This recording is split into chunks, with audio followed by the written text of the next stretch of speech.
I'm your moderator, Mary Robinette Kowal, and I am a last-minute addition to this. So I'm going to let my fellow panelists introduce themselves, and then we're going to start jumping into to actually how to structure something and talking about the format of short stories. I'm Greg Nickel, mostly known as a horror writer. I have had quite a few stories reprinted in Year's Best anthologies, which don't wear that like a badge, but it does sort of indicate I know what I'm doing to some extent.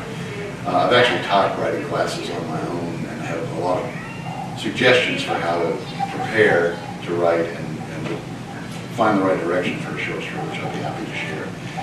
My latest publication is in Monster Fight at the OK Corral, Volume 2, which was published in November of this year. I've already had some interest in reprints of it, so yeah, I guess I'm doing something right. But I was discussing with Rob over breakfast a couple of ideas I had that went spectacularly wrong, or weren't as successful as this one. And looking at the notes Wendy Webb had prepared for this panel, I think I realized what was missing. So we'd be happy to talk about that. We've got plenty of time. I'm Scott W. Baker. I am mostly unknown as a short story writer all over the map with science fiction, fantasy, probably about 50-50. My claim to success, my greatest success, was placing in the Writers of the Future competition. That contest is pretty rough and get a whole trip to California and stuff out of it. I won't talk about how long ago that was, because apparently the future has not thoroughly arrived for me yet, but sometimes we're working on it. Rob Summers. I write mostly science fiction, short stuff, some reviews, some articles, again, in really small publications. Though I did have a horror story in a dog books anthology. So, superb. That's great. My name is Mary Robinette Kowal. I'm your literary guest of honor. I have, thank you. I'm very excited about it. I write science fiction and fantasy, surprising no one who's here. But I've won some Hugos, Nebula Award. I teach writing on a Patreon, and I have a freebie for you, which is about manuscript critique, so please feel free to take that. And one of the things that I want to kick us off with is just by talking to you about the fact that this is a workshop, so we want to encourage audience participation. Towards the end, we're going to be asking people, 2 volunteers, to give us a story idea that they're kind of stuck on, so that we can demonstrate sort of how you can pull a story out of that, how you can find a path through it, and unlock the part that you're stuck on. So to that end, normally in one of these, we're like, hold your questions to the end. Ask a question anytime you have a question as we're talking and you want us to unpack something. If it's something that I feel like we're probably going to get to later, I'll say we'll get to that later, but otherwise we may just go ahead and unpack it right then in that moment. Does that work for everybody? Does anybody have a question to start off with? Because otherwise I'm going to dive in by asking these nice gentlemen my questions for you. All right. So Wendy has sent us with her recipe for how stories work. And one of the things that I've found is that writing is much like cooking. That there are many different recipes and many different ways of approaching, and you can swap out ingredients. So there are different recipes for writing a short story than there are for a short romance story than there are for a short heist story, than there are for a short emotional mood piece.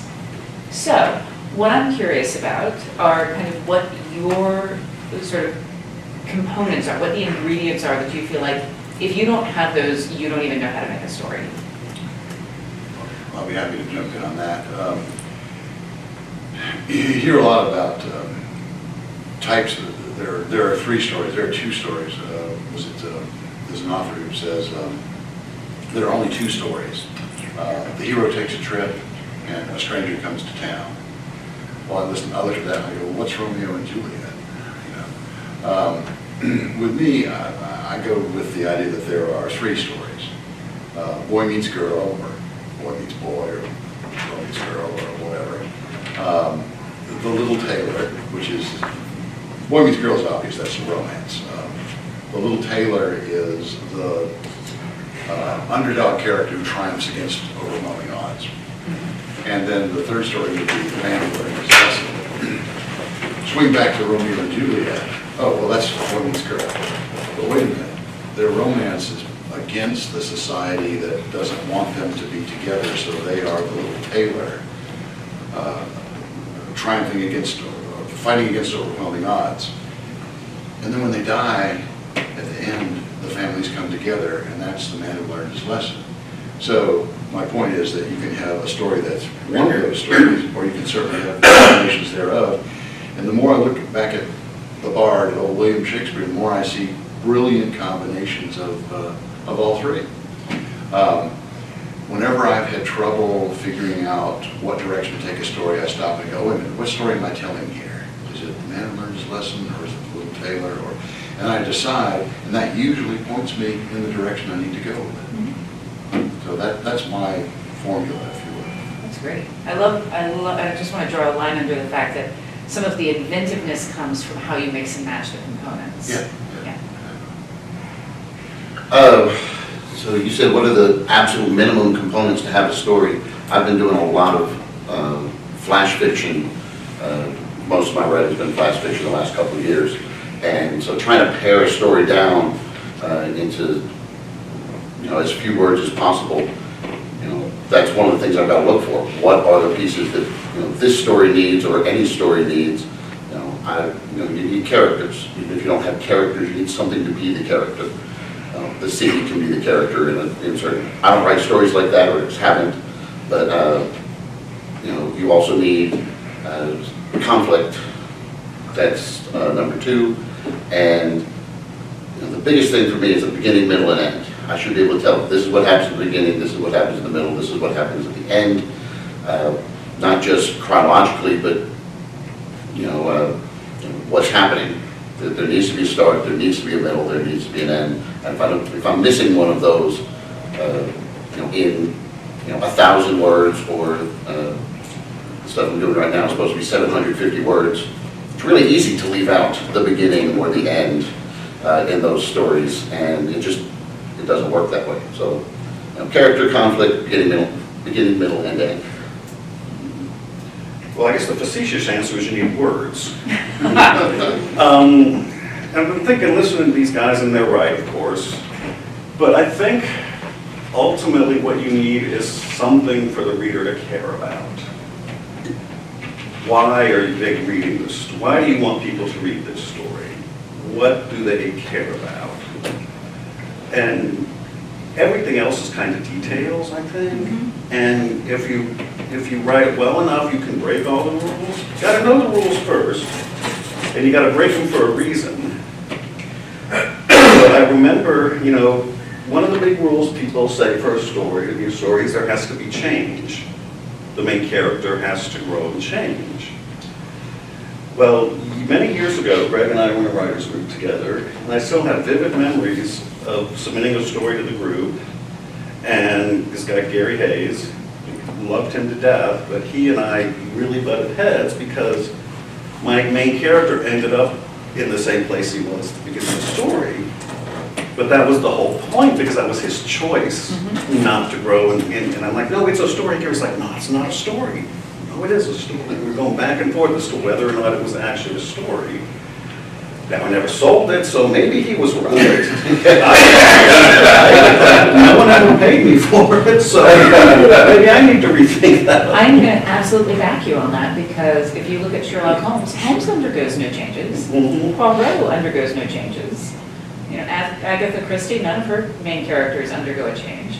So I will 100% back you on that. All right, there we go. I'm right, Gary. There you go. I think one of the things that Gary felt prey to is there's a phrase that I've heard from a writer named Dan Wells that he was dealing with tools, not rules, and that all of the things that we talk about that make a good story are tools. And I think Gary fell into the trap of believing that it was a rule. which can often hinder a writer from discovering new things. So I was an art major in college, and one of the things that we were taught was that you copy the masters as a way to learn how to do good composition, to do all of these different things. And I suspect that what happens with writers is we look at the hero's journey and like, aha, that's a good composition, it must have these elements. But that we're just copying the masters, because as, I can't remember which of you said this, that that you can break any rule. If you, like when you were talking about everything has to have a character. Great story by David Gerald called Crystallization, has no characters. No characters at all. They Are Made of Meat by Terry Bisson, no setting. No setting, it's a story that's only dialogue. Does anyone watch Ted Lasso? No, you people all need to watch Ted Lasso. Okay, you need to watch Ted Lasso, and then you need to get to the season 1 Christmas special. Maybe it's a season 2. The thing about it is, and this blew my mind, there is no conflict in this. And it is incredibly engaging, and it is what you're talking about, that there is a reason for the reader to care. So here's what I think a short story is. I think a short story is a drug made out of words. And I think this is fiction in general, writing. It's a drug made out of words that's designed to change the human brain. And that we pick it up because we want to make a change. So some of the time, the way we make that change is by having a character go through a change, because that allows the reader to mirror that change or to try it on for themselves. But that everything else is a tool that we have used that is an easy way to explain. It's a way. It's a repeatable recipe. But I think if you've ever seen an improvisational cook in the kitchen, they understand the principles, and I think it's really important to understand the principles of writing. But I also think that a really good cook, a good chef, does unusual and unexpected things with those principles. So I would love to talk some more about the principles of writing. Like when you talk about how to make someone care, what are some of the tools that you find make someone care? That's what I'm trying to figure out. I actually thought of an example. I was thinking about this earlier today. So the novel Starship Troopers. Mm-hmm. You see the cover. It's got the mobile armor, maybe the tough-looking guy in mobile armor. You flip the back. It's Johnny Rico's journey from plebe, whatever, I can't think of the word right now, to officer in the mobile infantry and in the Bugger War and all this and all military and tough and everything. And the first line of the book is, "I always get the shakes before a drop." Oh, yeah. And man, that puts you right there. Mm-hmm. You're in his head. You feel something for this guy. Yeah. And it's also twisted your expectation if you don't know. You come in having just seen the cover. So man, you're just feeling sympathy for that guy right off the bat. You care about him in one line of dialogue. Well, One line of text, not dialogue. What's also great about that is how instantly it grounds you in what's going on, Mm-hmm.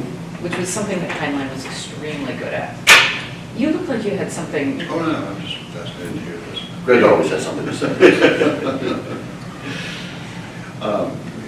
The question was, how do we get readers to care? Mm-hmm. Well, the Heinlein Starship Trooper example is very good because everybody's nervous about trying something new, or just as soon as you can tap into something like that, some universal experience, something that people worry about, whether it's in the future or the present, and they can project it on. And I love the idea about the drug because to me it's like fiction just takes you somewhere else. Yeah. Some people may pop pills for that, but I'd rather crack a book cover and just be somewhere else, and pulled off as expertly as that. Always get the shakes before a drop. I'm real big on first lines. I sometimes will put a couple of ideas for the first line, and then I'll start writing the story on what's probably going to be about the third paragraph because I haven't got something just quite right for the first line. I was telling Scott last night, my favorite first line of all time is a horror story called They by Dennis Etchison. And the first line is, It starts with, just the first half of it is so good. They were driving home from a midnight show of the Texas Chainsaw Massacre. I mean, you know it's 2, 3 a.m. in the morning, they're on the road, they're trying to get home, but there's the specter of Leatherface and the saw hanging over them, right? The next part of the same sentence, it's a parenthetical, and it's the tagline from the movie poster, who will survive and what will be left of them, which just kind of ratchets up the whole creepiness of it being 2, 3 a.m. And then the rest of the sentence is, when they decided to pull into the stop and save. Well, why are they pulling into the stop and save? And it's open at 3 a.m. What the hell is going to happen? And already you can go 100 different ways, but there's a setup for something very bad that's going to happen. Plus, you know, it's a Dennis Etchison story, and there's a skull on the cover of the book. So. I want to draw a line under something that you said, that you have to get into the story before you understand what that perfect first sentence is. Right. Often. Yeah. And this is a thing that I think a lot of early career writers don't understand, is that you don't have to write linearly. That much of the magic is in the editing after you get that first draft down. So I think of that, the beginning and the end as a frame, and the interesting part of the story is in the middle. And I also will go back and tweak my first lines. So I love that you brought that up as a tool that you use to get people to care, right? Self-editing at some point when you talk about tips for self-editing, but that's after we've gone further along. Agreed. How about you? When you ask that question, I'm thinking about how do you get them to care about a character? And that's actually one of the critiques I get a lot. It's like, I just didn't like your characters. And you know, sometimes I do that on purpose. It's like, oh, the main character is not the protagonist of the story. It's just the viewpoint character. So you don't like them, and then they get their comeuppance at the end. And who likes that? These are Scrooge. I mean, come on.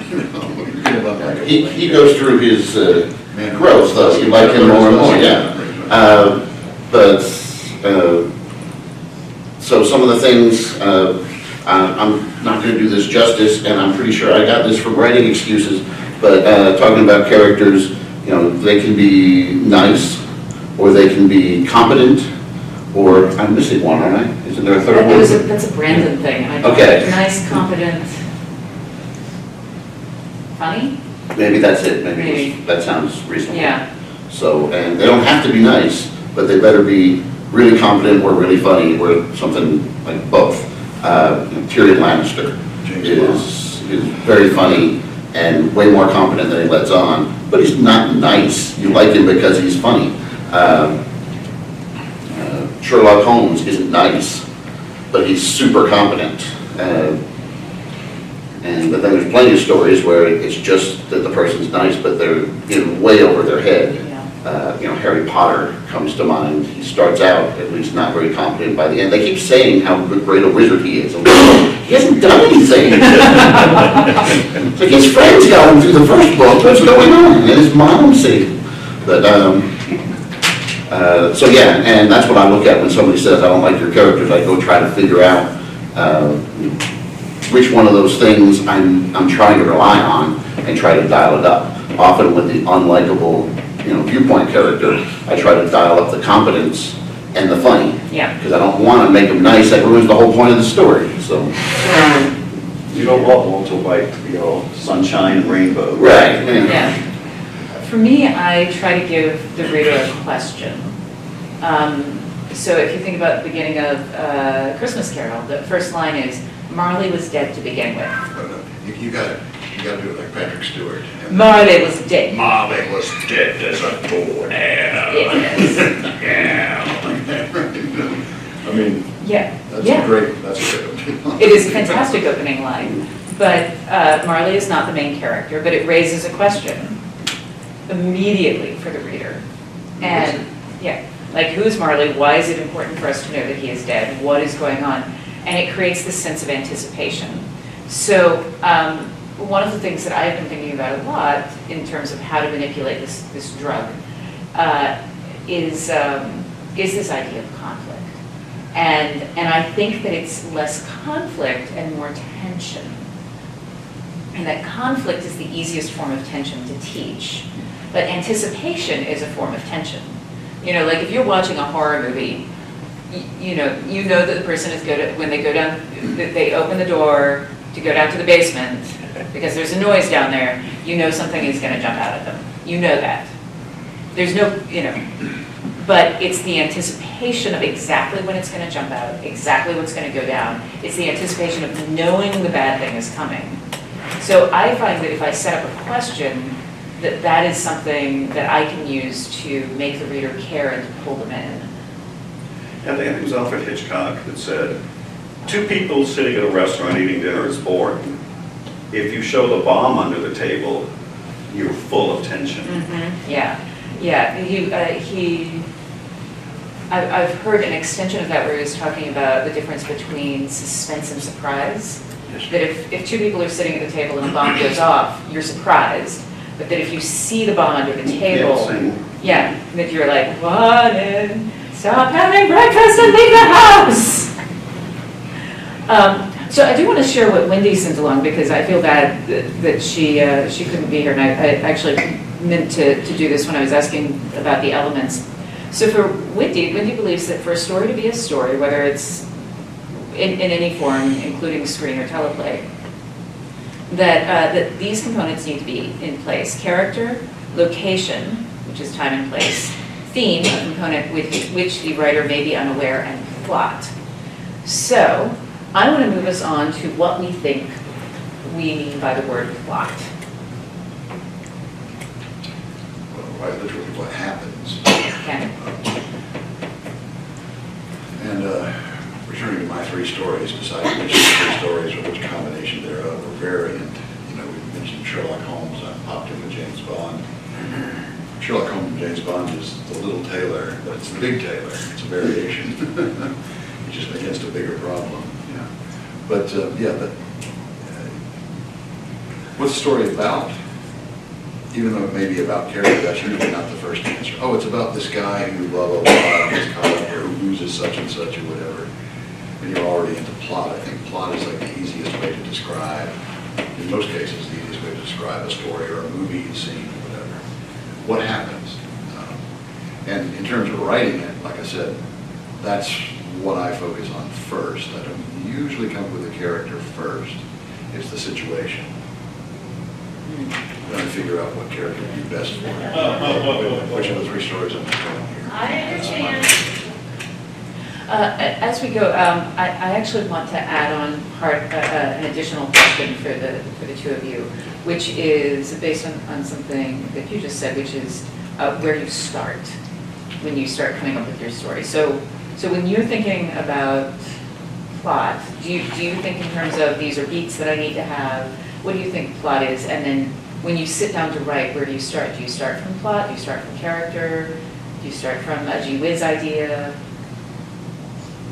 Do you want me to riff for a little bit longer to give you more time to think? You've obviously got to have characters. I mean, I've heard it said the terms fiction is folks. Mm-hmm. You've got to have a character, and you've got to have a character, as we established, that the reader cares about reading, whether they care about the character or care about what happens to the character. Man who learned his lesson, Ebenezer Scrooge situation. Okay, who is the character in Ray Bradbury's There Will Come Soft Rains? Couldn't say. Because there's not one, it's just The house. the house at best. You could argue that house, you could argue that. It's a beautiful story. It's a beautiful story, but there's not a character as we think of a character. Not a classical character Yeah. of a person. But this is the thing that we get to when I say that if you think about these as elements of a recipe and you swap things out, it's very easy to think character must be a person, right? And the house doesn't undergo a change. Certainly, there's no character arc for it. Yeah, it's like sometimes that's where you start your idea. It's like, okay, how do I bake the bread without any wheat? Yeah. So, it's Yeah. like, people keep telling me I can't do it, so how am I going to make that Yeah. happen?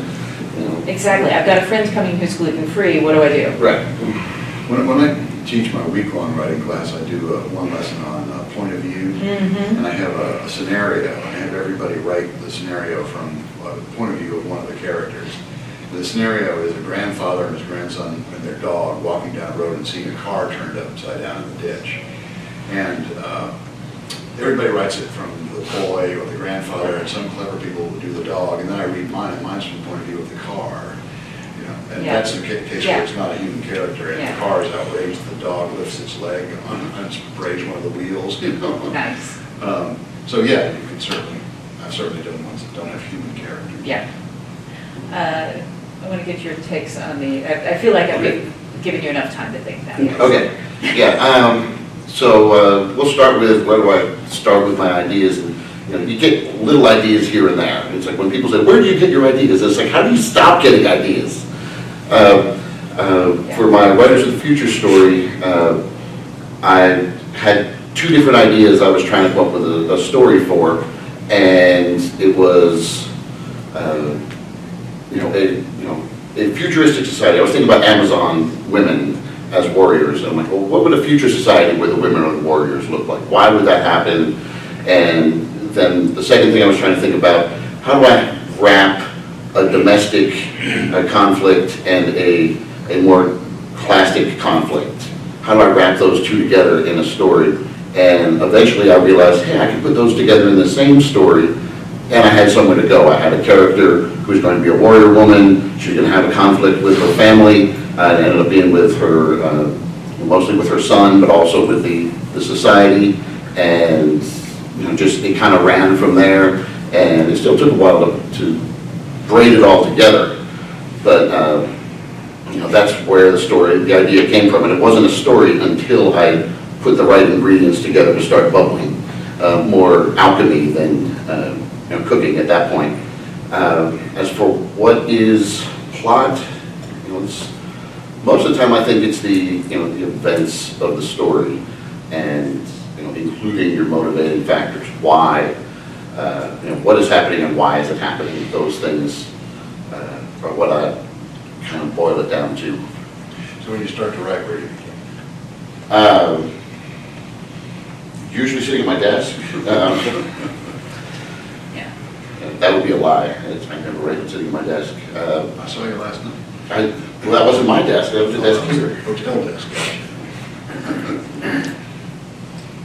Been thinking about it, and my ideas are all over the place, from G. Whiz idea to character, but in kind of reviewing in my head, my most successful stories, and by successful, I mean I'm pleased with what came out, not necessarily professionally successful. But the ones I've liked the best start with a character. And then, they're in a situation, but it's the person or the thing. It's not necessarily, I got a couple that are not necessarily the person either. And they're in this situation, and what are they facing, and what do they want, and what are their hopes? So it's usually the ones I'm happiest with seem to start with character. I also start all over the map. Sometimes I have what I call a gee whiz idea. It's like, what would happen if there were sentient honeybee sentient honeybees? Sometimes it's a location. Sometimes it's I've accidentally said, well, there's a milliner, an assassin, and then I have to come up with a story because I'm doing a podcast and I have to talk about things. So sometimes I come up with characters, sometimes it's location, sometimes it's Jane Austen with magic. It's sometimes I come up with the elevator pitch first. So the takeaway from that is that it doesn't matter where you start with whatever piece you have traction on, whatever thing starts to unpack. And for me, it's different every time I pick the story. Is that for you all as well, that it's often? No, I can totally see that. Yeah. And then sometimes you're invited to an anthology, like stories about Dracula. Well, you have to start with character there, it's Dracula. Or monster fight at the OK Corral. That one Yeah. would just come to you. Yeah, exactly. It's like, all right then, buckle up. And then for me, plot was the thing, story structure was the thing that I had the most trouble with when I started. I would write stories that had a really good beginning, a really good middle, and a really good ending to 3 completely different stories that happened to have the same set of characters. And I could back into a good story and be like, that was good, I don't know how I got here. So that was the thing that I had the most difficulty with. And what I've been working on through my career is to understand story structure and plot enough that I'm not thinking about it anymore, that I've internalized it. And the more I spend time with it, the more I feel like kind of plot are the events, the things that happen, and that story is the way you tell it. That just because you have a sequence of events doesn't mean that that dictates how you express that to the reader.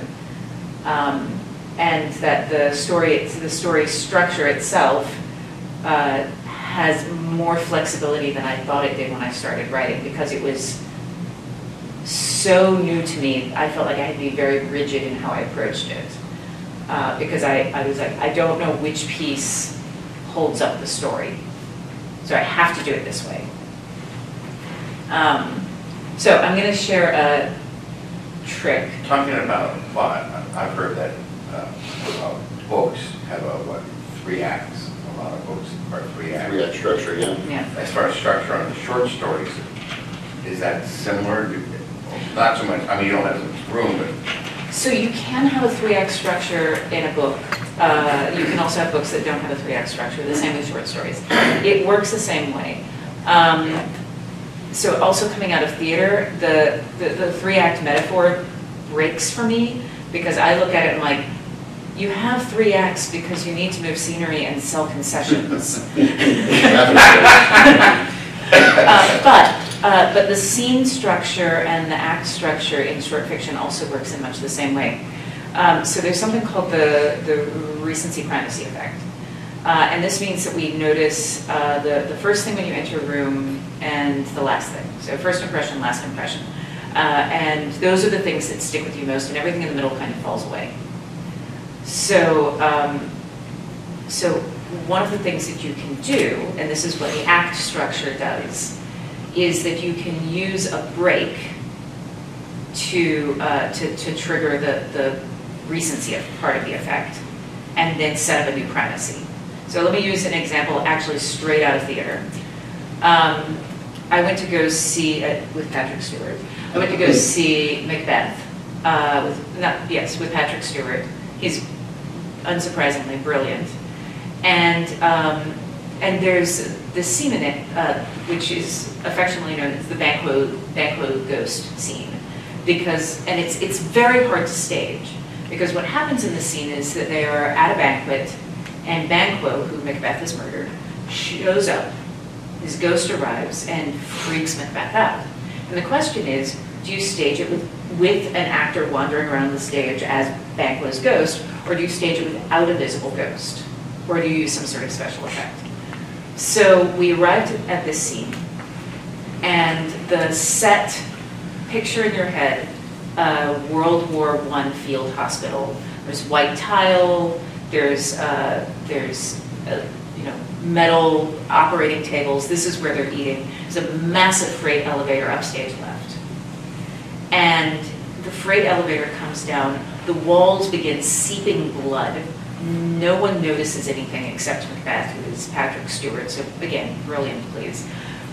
And he sees the elevator come down. Banquo is standing on it, covered in blood. He gets off the elevator and walks straight down the table to Macbeth, who screams, throws back his chair, blackout. We go to intermission. This is not where intermission normally is in this play.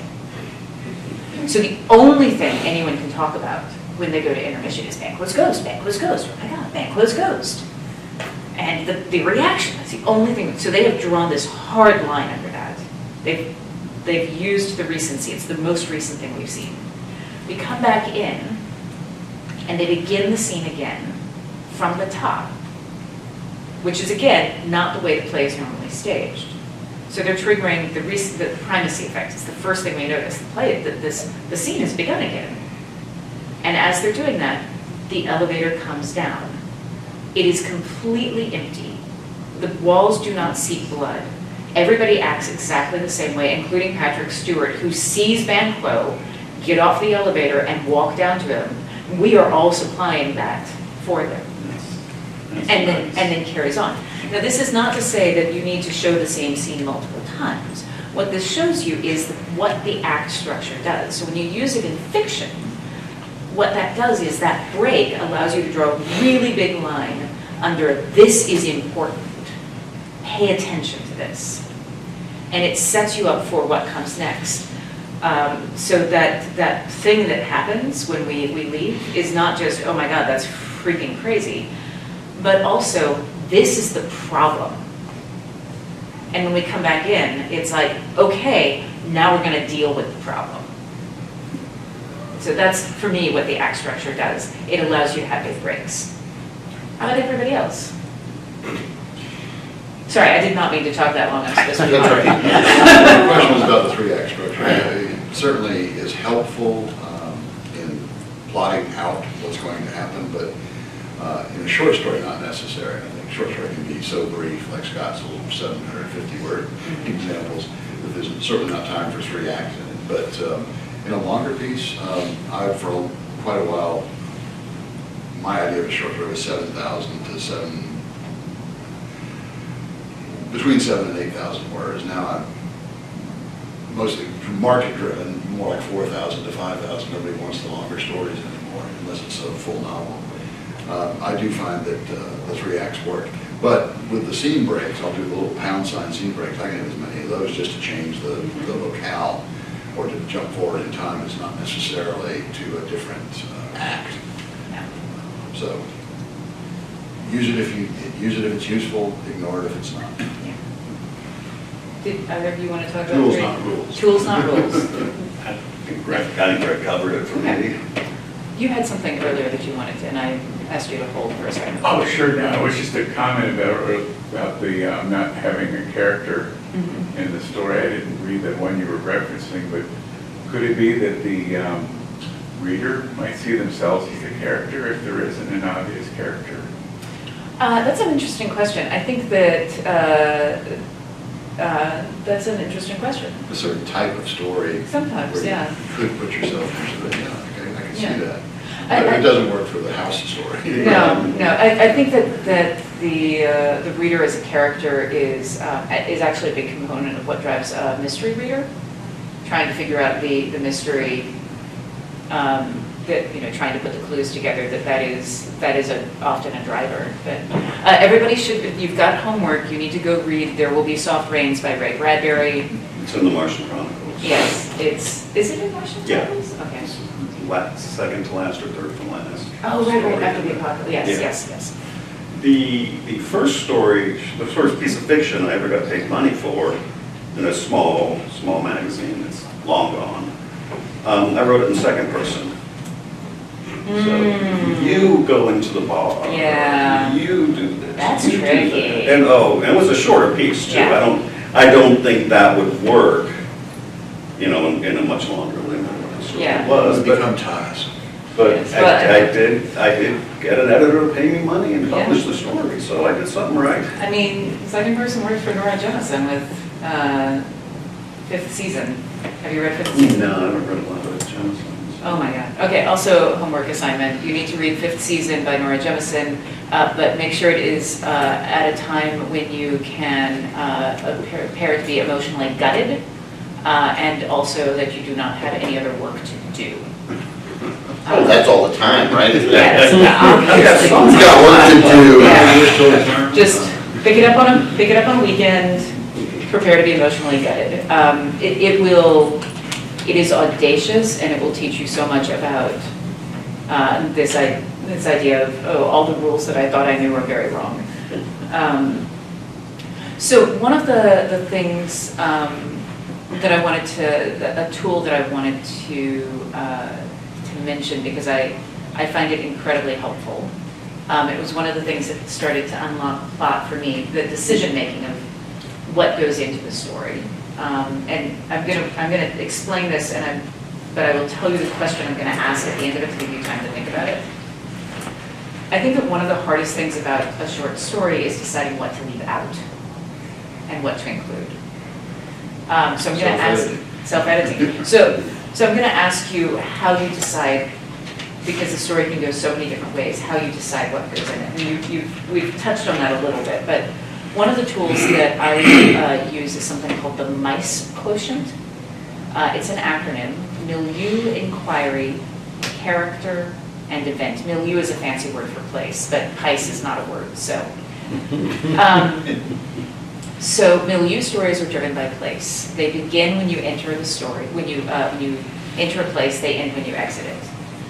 And then all of the conflicts that go in the middle are the things that prevent you from exiting, because as soon as you exit, the story is over. Inquiry stories begin when your character has a question. They end when they answer it. Why is this dead body on the floor? The butler did it. So classic mystery stories. Character stories are driven by angst. They begin when your character's self-definition gets upended, or it comes into question, becomes unstable. Who am I even? And they end when they have a stable self-definition. Oh, that's who I am. And then event stories begin when the status quo is disrupted, and they end when there is a stable status quo. So, asteroid coming at the Earth. Oh no, everybody's dead. That's a new status quo. Or, yay, we've turned it away with nuclear rockets, which would 100% not work the way we're describing it, but that's just me. So this is not about the structure of the story. This is about the elements that you include in the frame that you start and stop. Rarely see a single thread story because they tend to be a little dull. So most of the time you'll see them as, I describe it, anyone, if you've done HTML, it's nesting code. If you haven't done HTML, it's like you have a box and you open, and it's labeled inquiry on the outside, but you open it up and there are all of these inquiry toys, and you pull those out and there's a smaller box inside that's labeled character, and you pull that out and you play with your character toys and your inquiry toys, and you have to put your toys away. So you have to put the character toys back into their box first, so it will fit inside the larger box, and then you put the inquiry toys in and close it. Otherwise, it's like trying to return something to IKEA. And if you don't put them back exactly right, you have a bunch of Allen wrenches just scattered around your apartment. So, for me, one of the things that is helpful when I'm trying to decide what to include and what to leave out is to evaluate it against that, whether or not, it's like, is this part of that, or am I adding a new thing, a new story question that I'm going to have to resolve by the time I get to the end, which is going to make it bloat, or just leave it feeling saggy and mushy in the middle because I'm dealing with stuff that that's not going to have any kind of payoff. What kind of tricks do you use? You've talked about the three basic plot structures that you measure a story idea against. Does that help you with decisions about what to include and leave out? Right, something that contributes or doesn't contribute. If it doesn't contribute, strike it out. Two things I wanted to mention on this topic about what to leave out are, Edgar Allan Poe called it unity of effect. When you're doing a short story, everything should contribute to every other element of it. And sometimes I'll look at something, well, this doesn't contribute anything to the creepiness of the story. It's an irrelevant detail that can go. But unity of effect goes into more like, there's a story I'm wrestling with right now. I submitted it to one market and it was rejected, and I'm pondering a rewrite. And the story's set in 1967 in Augusta, Georgia, and I looked up WVVQ Tiger Radio to see what songs were on the air.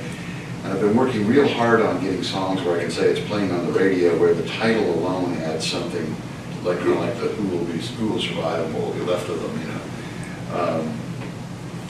But in terms of cutting down something, my rule is cut what you like the best. It seems to work, because usually what you like the best is something you like just because nobody else does. And the classic example of the story I was just talking about, Augusta, Georgia, 1967. I'm dating myself, of course, but you can tell by the gray in my beard I'm that old. My parents had this Pontiac station wagon, and it had the little Pontiac Indian Chief head logo on either side of the dashboard. And when the turn signal went on, the little red head flashed. The little Indian Chief was looking that way. And as a kid, I loved that. I loved to get my head on the back and watch when Dad was driving and just watch the little flashing Indian head. I love that so much.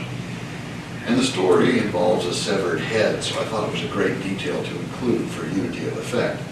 But I liked it too much. And the paragraph about making the left turn onto Wrightsboro Road and the little Indian head flashing or whatever was like 200 and 120 words long.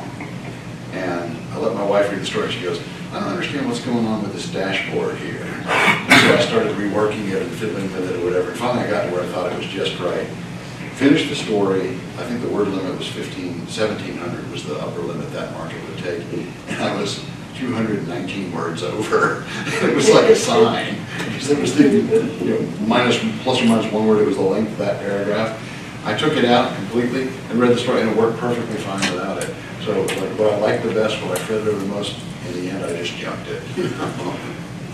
I've heard that. Self-editing. That's Yes. my self-editing. I've heard that also phrased as kill your darlings. Yeah. And it is advice that I wildly disagree with. Okay. But when it is phrased as an absolute, but I think when it is phrased as you must be willing Yeah. to cut what you like best, or you must be willing to kill your darlings, then I 100% agree with it. I was going to say, don't be afraid. Yes. No, don't be afraid, right? Yes. thank you. Yes. Okay. Is the way, yeah, 'cause I agree with you. It's like, I love all this stuff, now I'm going to cut all this stuff I Yeah. love, I've got no story. Yeah, I just took a workshop by Tobias Espekel. I highly recommend his Patreon, by the way. And he's a fantastic writer, and it was on Finding Your Spark. And he said something that I was just like, blew my mind. He said, we read the writers we love because of what they do best, not because of what they don't do well. And I'm like, yeah, I don't read Asimov because of his characters. His characters are terrible, it's not why you read Asimov. And so what his suggestion is that you lean into what you do best. It's like, if there's something that you love, that you find ways to incorporate more of that into your story. And I think that is often good advice, but I also have had, for me, the example of my Indian head blinker was a pineapple reticule. And so a reticule is a Regency era handbag. And so I had my beta readers were going, oh, I love the way she's knitting that pineapple reticule. That's so great, I love that. Like, fantastic. And I like my characters to do something with their hands, so the next scene where she needed to do something with her hands, I put it back in. I was like, she's not finished with that, she's still knitting it. Readers, I love this, the pineapple reticule, amazing! And so, another scene, it's a novel, it takes a long time to make these things. She's doing it still, and going, I love the pineapple reticule, I can't wait to see the payoff! And I'm like, oh no! No, there's no payoff for this! And like you, I fiddled with it to see if I could find a payoff for it, and there was no payoff. There was nothing. It was pulling the story out of shape. And I think that's the thing for me is like, if it's something that I love, but it's pulling the story out of shape, like that's my sign that it's like, no. And the comments you're getting aren't about what the story was really about, but Yeah. about a detail that's ultimately not that important. Yeah, just exactly. You put in for it to be colorful, and Yeah. it's distracting, so get rid of it. Yeah. How about you two? What do you think about when you're trying to decide what to include in the story and how do you make decisions about what to leave out? Well, I mean, Greg stole my biggest idea, whatever it is, you just like, I just can't cut this part, it's so good. And I think about That's the first comedic actors that have way too much control in their movies, someone like Will Ferrell or Vince Vaughn, where there are just scenes that drag on because they're clearly having a lot of fun making that scene. And I'm like, I forgot what the movie's about at this point. You're just belaboring this one joke. And I'm sure it was a blast, but can we just cut it and move on? So, sometimes I realize I'm doing that, and I'd say that Blinker was the same thing, where you just get into describing something, an event, a thing even, and you realize it's not, it doesn't need to be there. Yeah. And like I said, with my flash fiction, my writing group does a flash fiction contest starting in January every year, and the limit is always 750 words. And there are times where I write a 2,000-word story, trying to make that flash story, and I'm like, okay, but I really like this, maybe I can make this work, and I start trying to cut. And sometimes I can't do it, and sometimes I can. I realize I have to look at the story and just say, what is the story about? And, start looking at what pieces don't really matter to that, or what can I summarize instead of, that show don't tell things. I sometimes just gotta tell because it's way faster. Yeah. And just start chopping that way. And sometimes I get down and sometimes I don't. And I have to start over. Working on last night, right? Yeah, that was When I one of was those. asleep in our room, and he was still over there, and I was like, go Scott. And something that I want to draw a line under that Scott said that I really want to make sure that early career writers hear is that, he will write a 2,000-word story looking for the 750 words. It is very tempting to think, did you have to get it right on that first pass? And that you've wasted words if you cut them. And that's not the case. That's often the way you find the story is by overwriting it and trimming down. And especially when you're early in your career, you should feel free to not only do that, but also to write something without the intention of publishing it, just to discover what it is that you're doing. Now that's, to me, I do what you say, not do. It's like our friend Steve, he had to leave. And my wife does a little bit of writing. She used to say, they are just throw everything on the page. Mm-hmm. I've tried. I really tried that, and I can't do it. Yeah. I write, I rewrite. By the time I write the end for the first time, I'm on probably my third draft. Yeah. And that just works for me. Mm-hmm. I think probably, deciding what to keep, what to cut, probably graduity of effect. Yeah. I think that's the one that resonated the most with me listening to all the conversations. But also, getting feedback. Mm-hmm. I mentioned Greg and I being in the writers group years ago. I'm in another one. So I'd written a story, and there's a sex scene from a woman's point of view. Not a woman. So I wrote that. No, not today.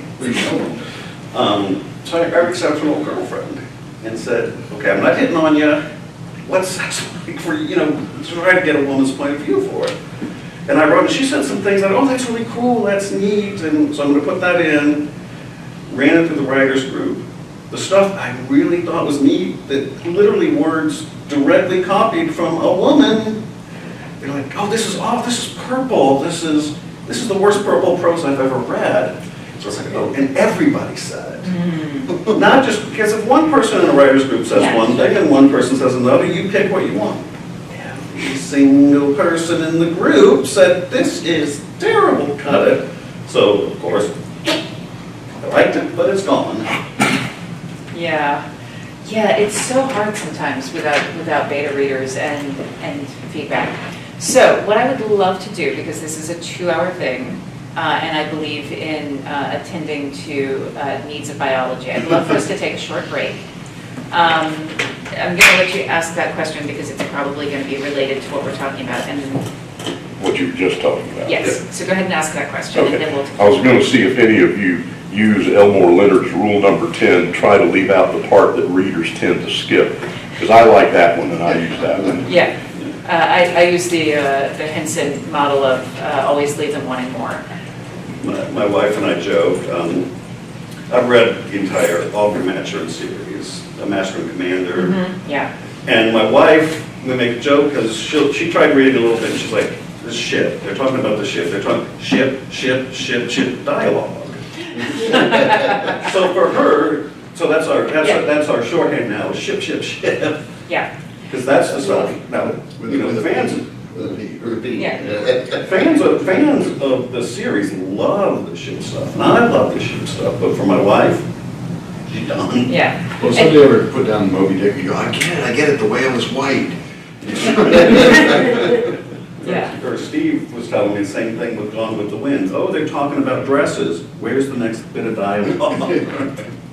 Yeah, and I think that's, for me, one of the things is that I think about who my kind of ideal reader is for this.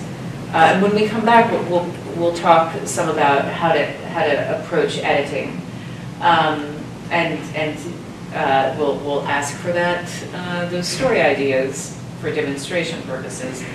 But yeah, for me, I'm often thinking about who am I writing this for? Because the way you tell Little Red Riding Hood, if you're telling it to a kindergartner, is very different than if I'm doing a retelling of Little Red Riding Hood for Apex Magazine, in which case it has to be horror science fiction. So they may have the same basic plot beats, but they're very different tellings. And so I think about who my reader is. Because some people want the ships, some people want the dresses. Some of us want both of them. So, Should we give it 10 minutes? yeah, let's give you a 10-minute break. So if you can be back in the room at 10 past the hour. What you do when you've actually finished writing the story and how you make it, how do you edit that sucker? Could you look at the second part of Oh, what sure. you suggested, its plot has 7 points, because I think it actually ties in real well. Yeah, okay. So one of the things, sorry, I have to text my dad. My dad is Doc Brown but Southern, and he's also a child with a depression. So I told him that he could come down this weekend, and he said, "For free?" Yes.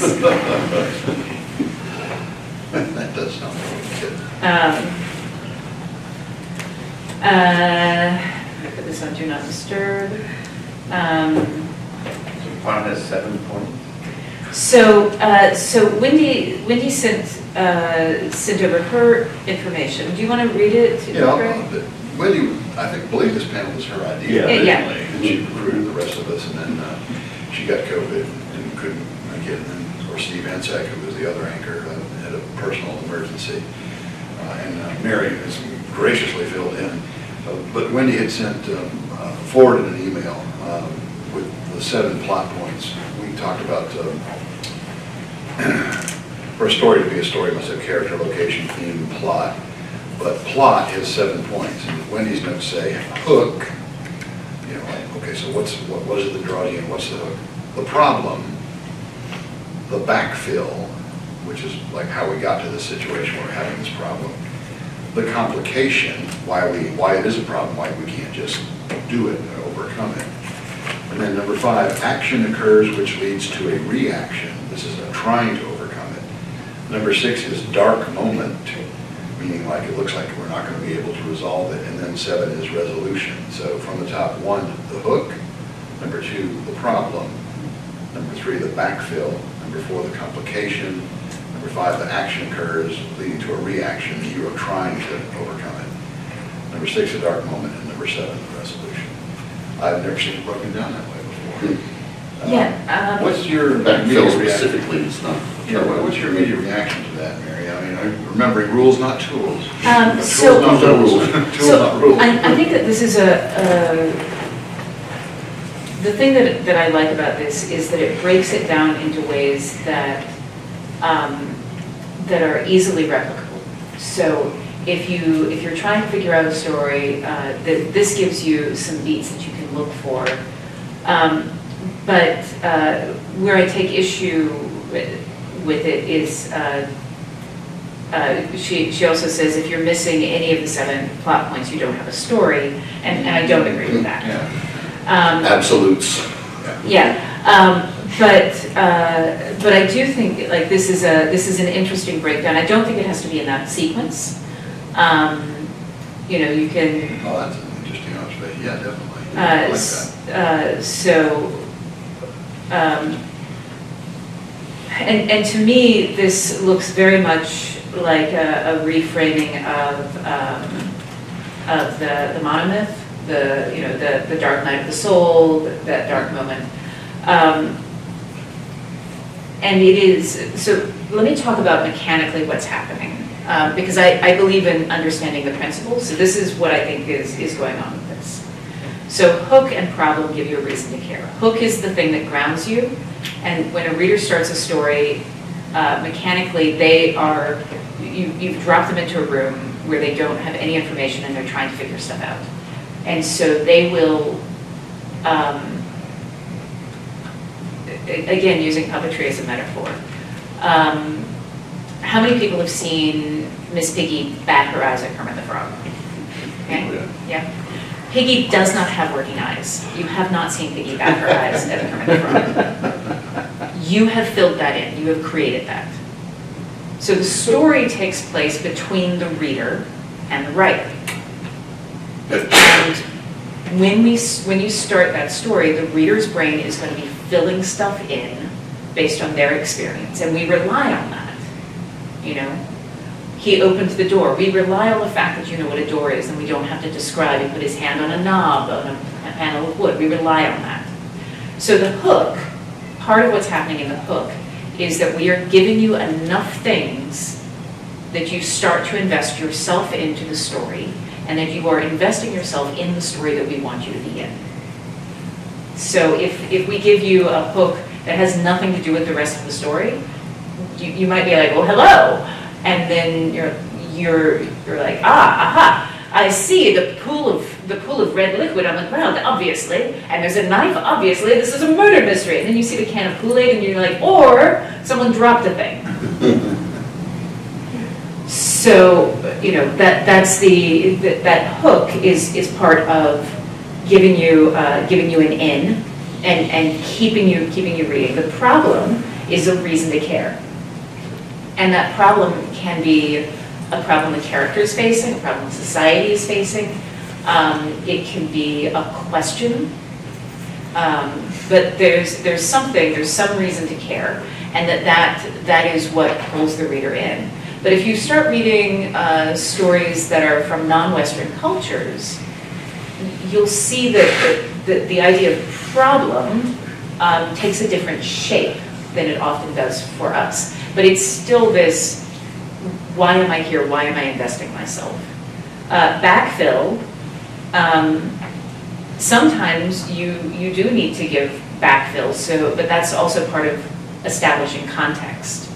So, and that is furthering the reason that the reader cares. So backfill is about context, making sure that the reader has the context that they need to understand what's going on. Complication, so a complication is, there's a number of different ways to describe it. The best thing best way to that I've heard is that it is something that stops the character from achieving the goal that will end the story. The reason that you actually want a complication, I think, is because it causes the story to go in an unexpected direction, which raises new questions, which causes you to have new reasons to stay invested. Because if you know how the story is going to end, then there's no reason for you to continue reading. So the complication is something that causes the story, and it doesn't have to be a twist. It doesn't have to be a twist. It's just something happens. Sometimes it's an escalation of something that was an existing problem, but it's something that causes you to go, oh, things are not resolved, and I'm not sure how that resolution is going to happen. And that can happen before the backfill or after. It just depends on how you want how you want things to play out. Like, if using your idea of the Edgar Allan Poe thing, unity of effect, which I love and I'm going to use all the time now.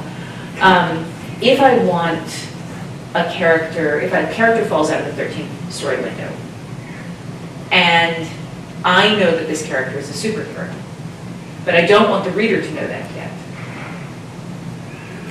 I'm going to give them the backfill, the context, after they fall out of the story. So after they fall out of the window and survive, so it's a surprise. If I don't want them to have any questions about it, then I'll give them that information before the character falls out of the window, right? So the backfill, I think, that's context that can come in a lot of different places. Action occurs, which leads to reaction.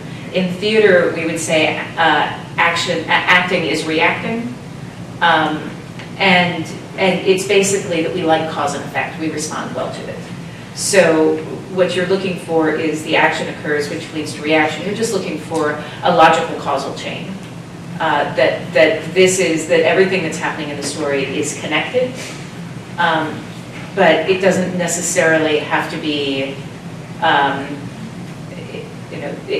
think it would be very easy to say, obviously, now my character must punch someone in order for there to be an action. But, the action can be many different things. And again, if you look at There Will Come Soft Rains, there's not really any action. You have to read the story. And then the dark moment, the dark moment and the resolution, the reason those two exist next to each other, I think, is because it provides a contrast. And we respond really, really, really well to contrasts. So when you're looking at this drug made out of words, what you're looking for, the thing you get at the end is a cathartic release, where the reader has the big emotional punch. And so if you provide them with a dark moment right before that resolution, that will make that resolution bigger because there's more distance to travel. And so that's mechanically what it's doing, but that doesn't mean that there aren't other ways to get that cathartic release, that resolution. There are other ways to get there, so you can have the dark moment. It's a useful tool, but I think if you don't understand what it's doing, that you just have the dark moment and that the resolution doesn't. So like if I'm writing a horror thing and I want the character to everything to end in this a horror tragedy, not just horror, but a horror tragedy. That last thing is not a dark moment, that's a bright moment before everything permanently and irrevocably goes to shit.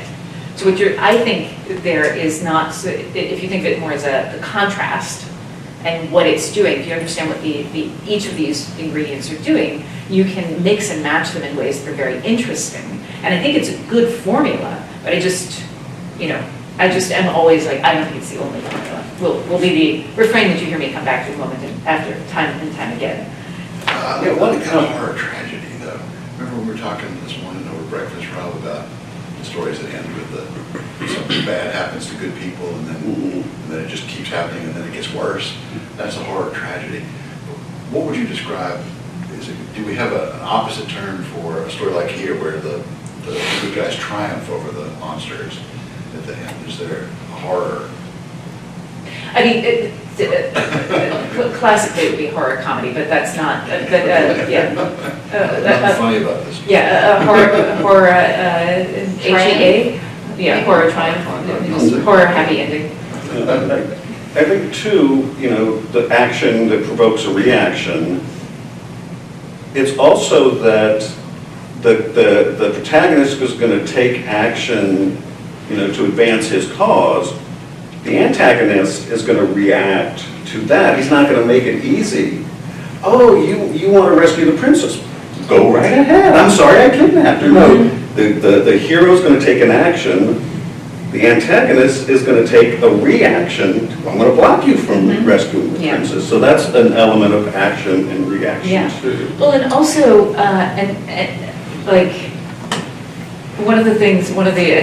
those aha moments when I was taking somebody else's workshop was the realization that a single character can be both the antagonist and the protagonist, that they can be their own antagonist. If you've ever needed to get up out of bed and not want to, and you knew that you needed to and then didn't, you are your own antagonist in that moment. You are your own worst enemy. Go down to the con suite and look at those little Debbies. I should have one. No, you shouldn't have one. I feel like Gollum talking to himself. Yes, Gollum is his own antagonist. Steve Hansen told that story about working on a Hunger Games movie and Kate Winslet walking over to the craft service table and going to the chocolates going, no, bad, like it was the chocolate's fault. You talked too about having the dark night of the soul and your resolution real close together. I mean, some of that's just practical. You have the dark night of the soul, and then you got to read 600 more pages before the result. You lose your momentum. Yeah. You lose your driving force because that's at its most intense. I don't know if you've seen a play called True West. I was in high school. It was on PBS Playhouse. It was literally a filmed production. And the basic plot, two brothers, good brother, bad brother, they finally come to a head. The good brother thinks he's killed the bad brother. The bad brother stands up, curtains come down. And I'm just sitting there in high school going, no, what? Yeah. You know what's coming. Yeah. You don't need to see it. And you were at that moment of supreme tension, and it's done. Yeah. And I literally sat there, because it blew my mind. Yeah, and so this is also something that you can do in a short story, which is one of the fun tricks you can play with in a short story is that you don't have to have the entire arc on the page. So in a heist novel or a heist film, for instance, you start with the reason for the heist, then there's the casing of the joint, the gathering of the team, casing of the joint, In a short story, you can start with entering the place. You've already done all of the other stuff as backstory. But then when you get to the end, you can do this thing like with the implication where you have given the reader all of the pieces that they need to understand what is going to happen next, without actually showing it to them, letting it play out in their head. It's very easy for that to go terribly, terribly wrong. Because a lot of people will be like, I've given you all of the pieces, and really you just stopped writing. Which is what I did a lot. But it is a fun tool to play with. You look like you had a... I've been engrossed in things people have been saying, so I've lost track of the question, but that, what you were talking about there with flash fiction, it's one of my favorite gimmicks at the end is, you've got conflict between two characters or at least one character and a group or something like that, and you think that the one character has the upper hand, and right at the end, that character learns something they didn't know, which turns everything on its head, and just stop there. Yeah.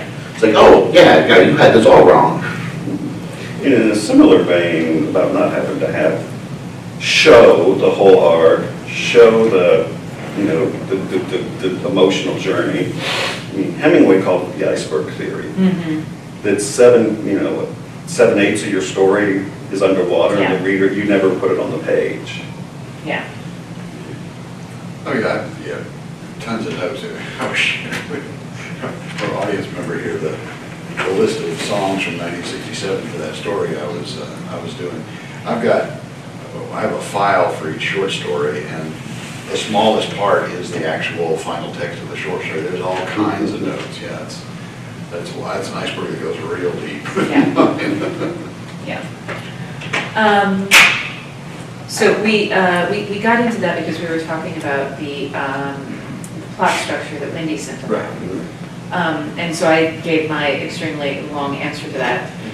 Did anyone else want to chime in on Wendy's proposed plot? First time I ever saw this was 5 a.m. in the morning. Today, when I got up and discovered there was an email forward because Wendy's not going to be on the panel.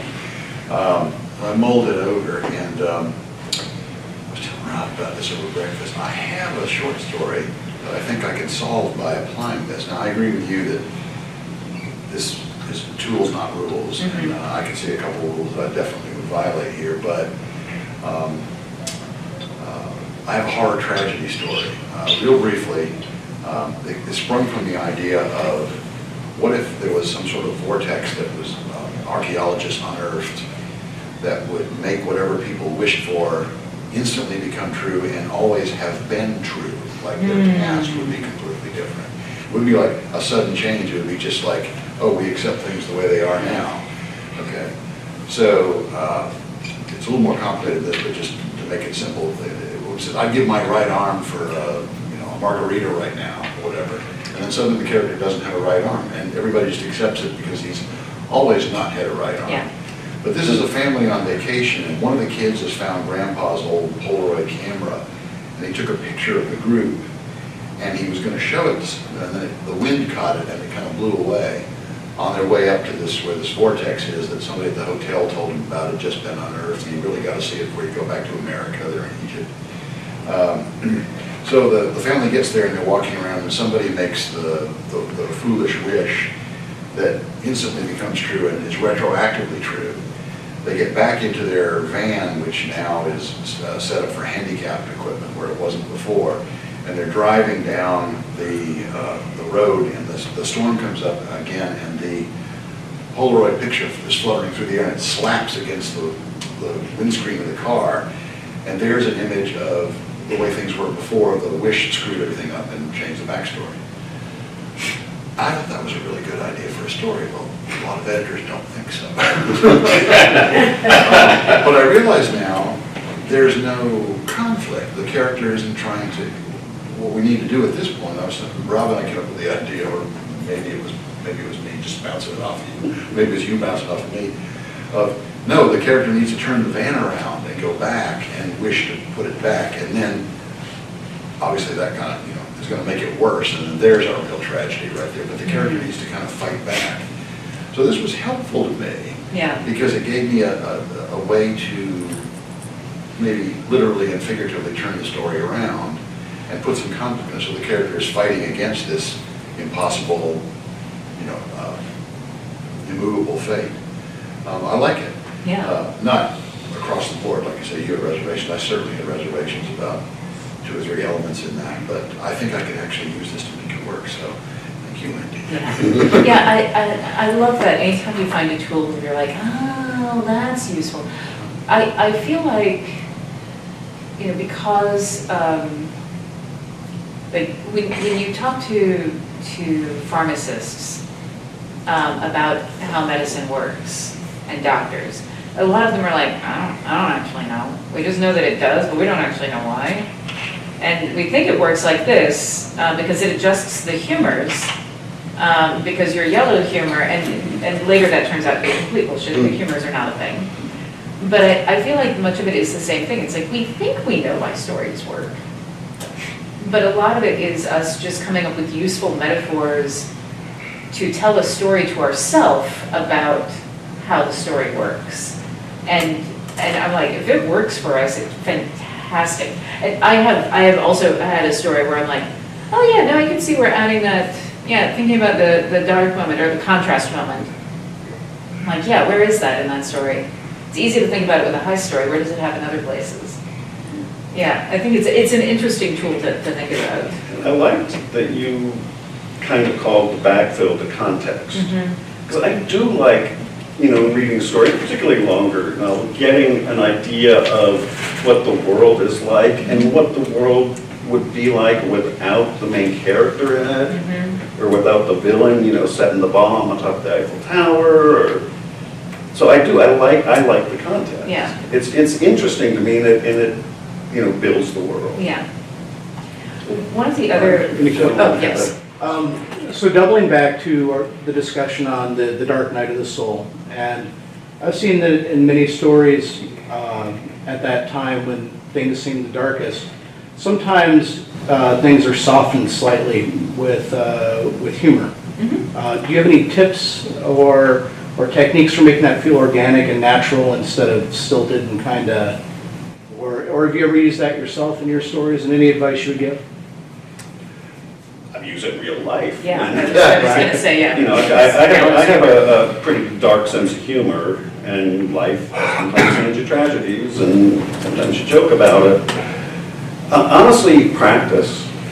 And there's not one trick, there's not one rule or tool, and what's going to work for me as a writer is not going to work for you as a writer, and what you find, when you find the right thing that works for you, it's not going to work for me. So just keep at it, keep practicing. Don't be afraid to kill your darlings. Don't be afraid to rewrite again and again. You'll know it. You'll know it when it's. It seems like the dark moment is a trope. I mean, Everything is a trope. I mean, the idea that he's had the action, he thinks he's overcome, and so in the final piece, I'm going to lose. Yeah. And then suddenly the piece comes out of somewhere and. Every time I look at the Campbellian monomyth, which is this organizational theory structure, I look at it and I'm like, I think this is just some dude describing his own depression. It's like call to action. You have to get up and go to work. No, I don't want to get up and go to work. You mentioned the 3-act structure earlier. A guy named Sid Field wrote a book about screenwriting and the 3-act structure, and suddenly that's it. That's the rules. Everyone's got to do a 3-act structure. And the script's got to be 90 pages, and the first act ends at 30 or 31. Exactly. And there are script readers that if it doesn't end at 30, 31, they'll just toss the script aside because it's not following the format. Yeah. And look at all the great movies Sid Field wrote, like The Monster and the Showgirl. Classic. Yeah.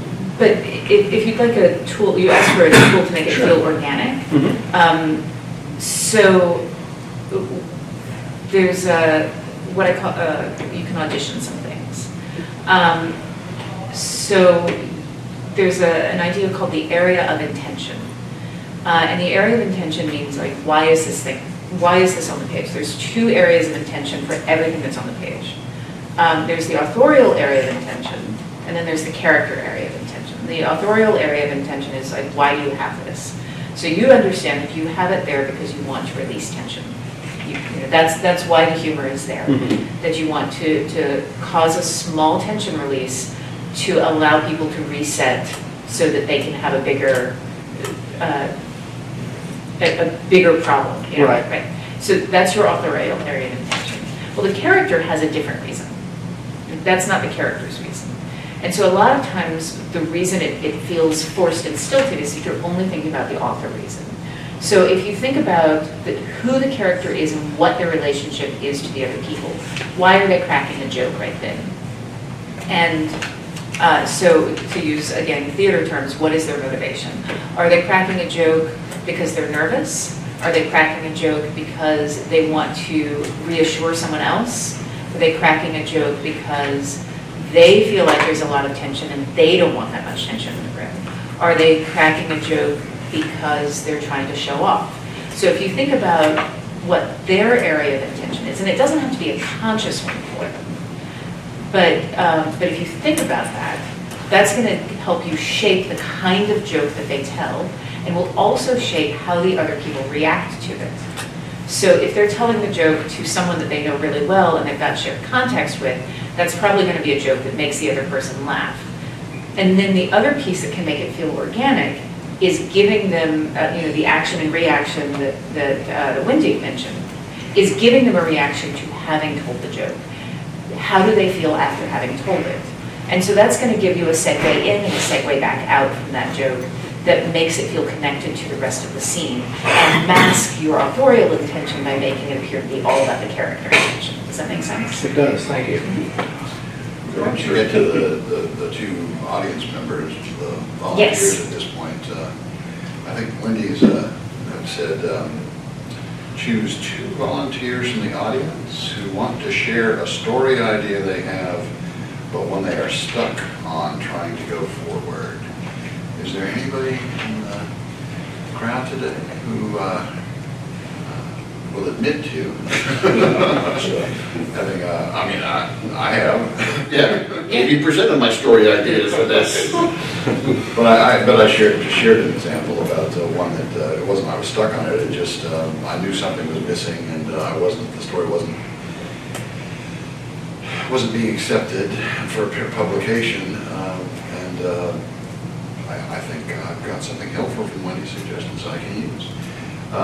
Is there anybody else in a situation like that? A story you're trying to write, or you're conceiving of, or one you've written and submitted and you don't quite understand why it's not considered a good one? I have one Louise. that I'm working on. Okay. The name of the story, and not the title, the name that I call is Slugs versus Earthworms. And slugs and earthworms eat each other underground.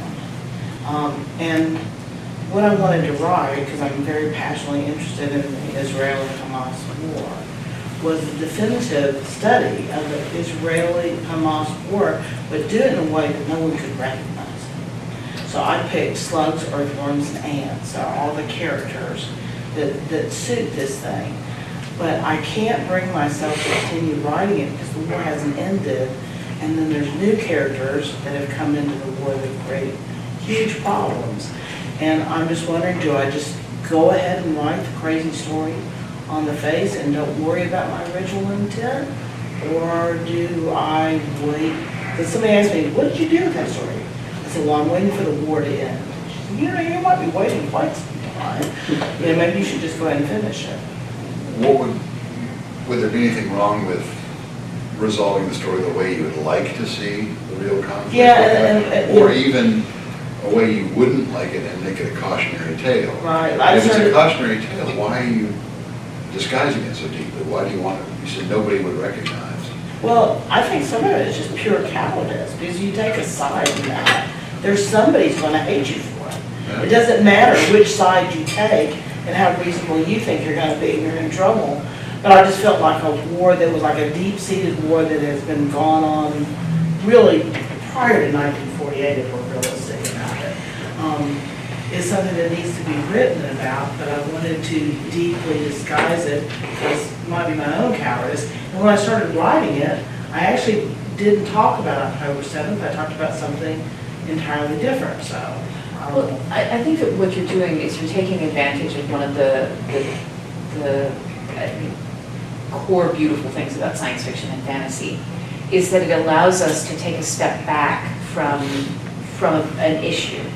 And by creating that a little bit of space and distance, it allows the reader to see it more clearly. And the other thing that it does, and I think that hopefully this will help, is that it allows the reader to draw the connections themselves. If you wrote a story that was exactly about the war, without disguising it, the reader would be like, they're preaching at me, I'm not interested in being preached at.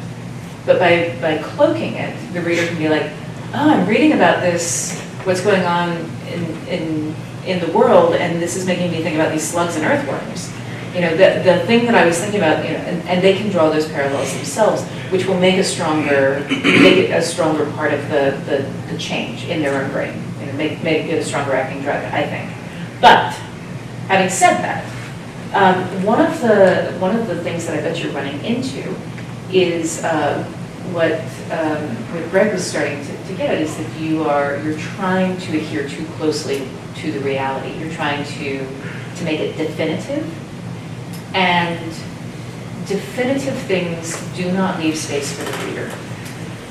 The more compelling a story is, I think the more space there is for the reader to insert themselves. And this is my personal opinion on this.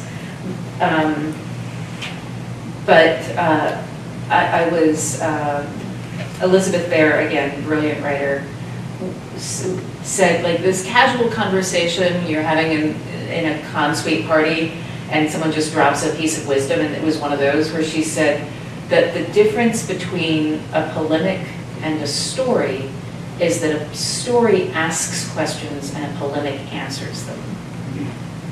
And I was like, oh yeah, that makes so much sense, because the story, if you know, that leaves room. So one of the things you could do with this story is you can make your own decisions about how you would like it to end, or you can make it about something else with the war as a backdrop.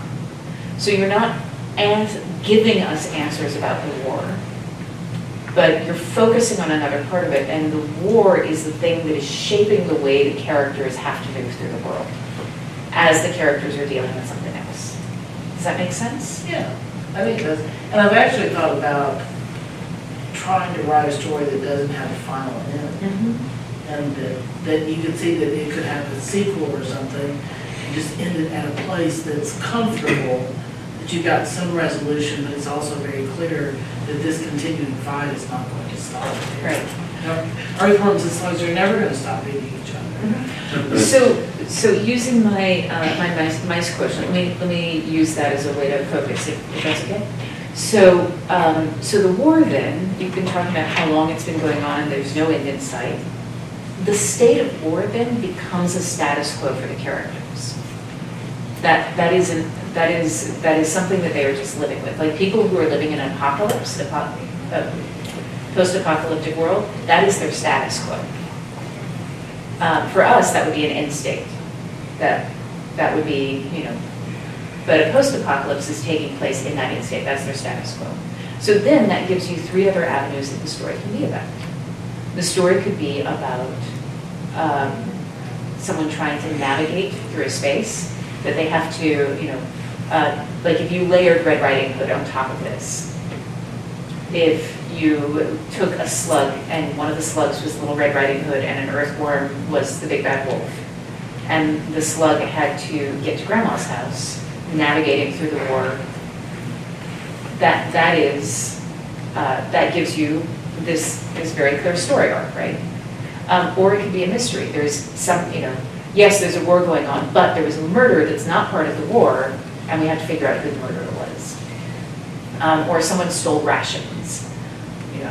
That's an arc that you can have with this war going on, and the war is going to shape the way they're doing everything, but it's not the problem that they're trying to solve.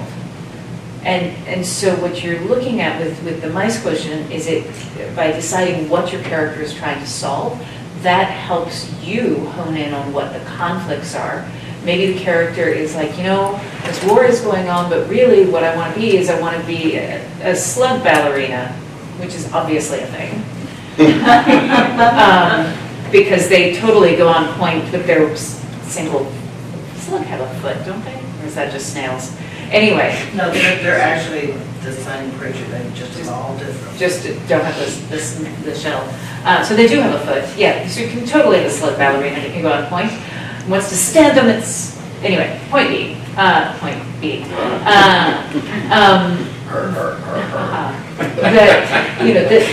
The slug wants to be someone else. Or maybe you layer Romeo and Juliet on top of So this. you don't want me yet. That's Yeah. what I've had going in my head Yeah. since you Yeah. started talking about it. So sometimes the way out is to not try to solve the big thing, but just to use it as the frame, the setting, the continuity of effect is like all of this is happening in a war. Like, Syria has been at war for a long time, but there's still people falling in love and getting married, and that's these things are happening all the time. The stories put an artificial frame around, like, life doesn't, yes, we are born and yes, we die, but there are ripple effects from that. Things don't stop, the world doesn't stop. And the story puts an artificial frame on it. So you can make a decision about where that frame is, and you've been thinking about the frame as the beginning and end of the war. But if you abandon that, and think about it as something else, I bet that opens up a lot of things that still allow you to talk about the war and the causes of the war. Yeah, I think it will, thank you. Is that similar to what Hemingway did with The Farewell to Arms? Yeah, Okay. which I have not read since high school, so I'm saying that very authoritatively. I did. I actually read it a few years ago. Okay. So, yeah, I mean, the war is the background for the tragedy that happens. Question in the back? Another way to look at it could be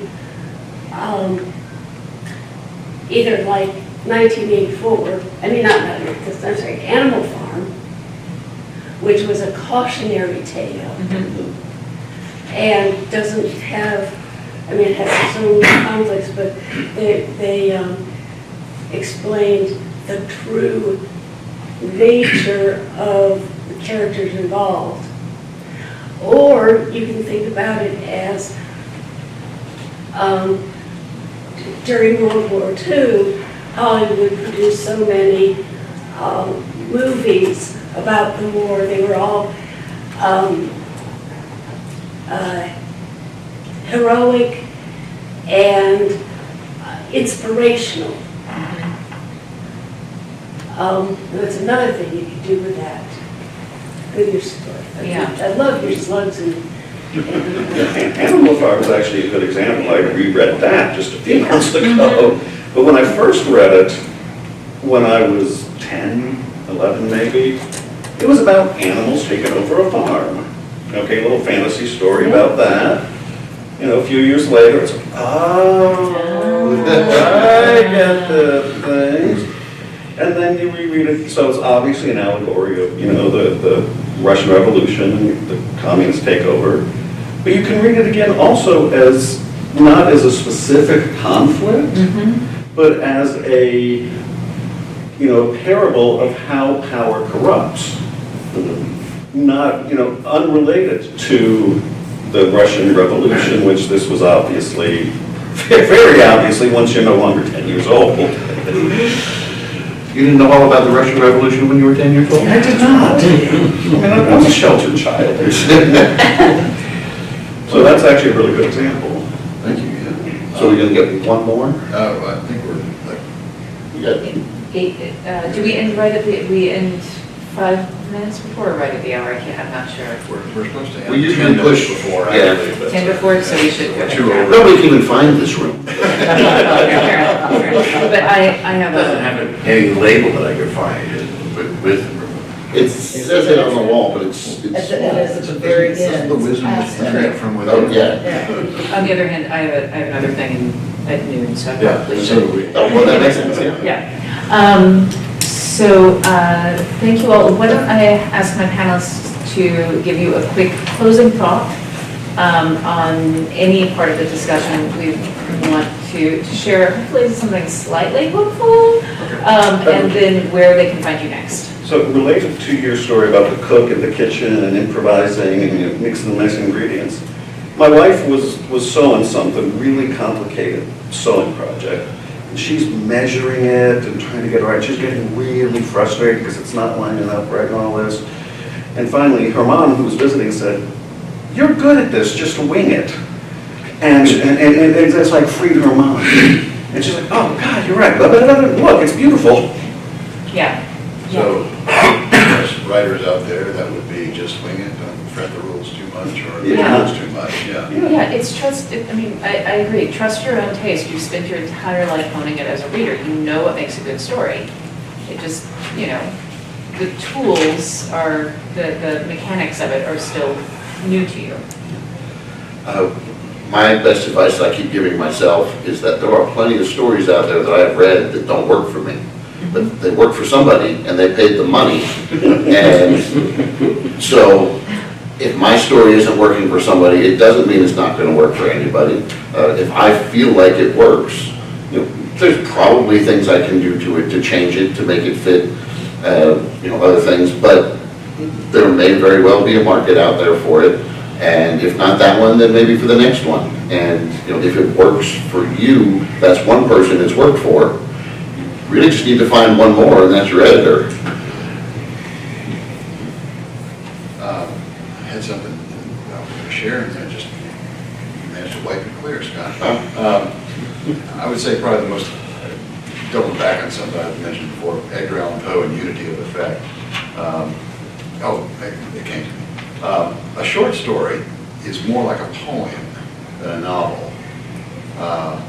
In a novel, you've got room to expand. You can go all kinds of crazy directions. You can have chapters that are completely irrelevant to the main story, but enrich the narrative somehow. Short story isn't like that. Short story is like a poem, and again, I circle back to Unity of Effect. That was the thing that got me started writing my really serious fiction as an adult. Hone it down. Unity of Effect, and it's a fine jewel. It's like a poem. The first line has got to suggest something that pays off at the end, and anything else you put in there has got to be all part of it, and it's all got to mesh. And those are my rules. You don't have to. But that as my direction and inspiration was what got me. My first big professional sale, and that was reprinted in the year's best, and that was reprinted in Best New Horror. It was reprinted in Best New Masterpieces of Horror. It worked for me at the time. It continues to do so. So I share that. For what it's worth. My overarching advice to you would be to don't compare your rough draft with someone else's finished work. And that includes your own finished work. It's real easy to fall into that. I asked everybody to tell you where you can find them next. I'm heading to Vision Ballroom B for a chat with literary guest of honor, who's a hack. Where can they find you next? 4 p.m. Science Fiction 101, Cosmos in the Classroom. That's my next one, too. And I'm going to be in Vision Ballroom A discussing Octavia Butler in like 4 minutes. Fantastic. Thank you.